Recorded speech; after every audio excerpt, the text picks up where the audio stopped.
माँ की गोद से कब्र की दीवार तक जिंदगी के हर पहलू पर नजर डालकर देखा, तब जाकर समझ आया कि खुदा के सिवा कोई काम नहीं आता।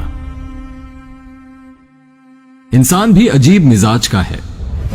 जो उसकी तबीयत को समझे वो अच्छा लगता है, और जो उसकी नीयत को समझे वो बुरा लगता है। बाप वो अजीम हस्ती है जिसके पसीने की एक बूंद की कीमत भी औलाद अदा नहीं कर सकती।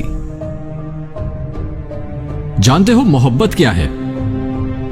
हर उस बात को नजरअंदाज करना जिससे ताल्लुक टूट जाने का अंदेशा हो। बाज लोग इतने बहादुर होते हैं कि अगर उनकी जिंदगी में गम बढ़ जाए तो उनके कहकहों में शिद्दत आ जाती है।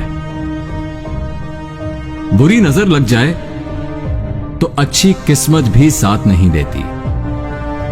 बोलना तो सबको आता है, किसी का दिमाग बोलता है, किसी का इखलाक और किसी की जुबान।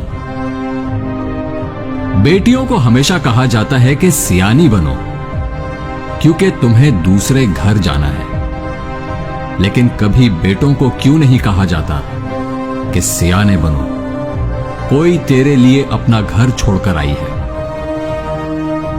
इंसान सबसे ज्यादा मोहब्बत के नाम पे बिकता है, और सबसे महंगी इंसान को मोहब्बत ही पड़ती है।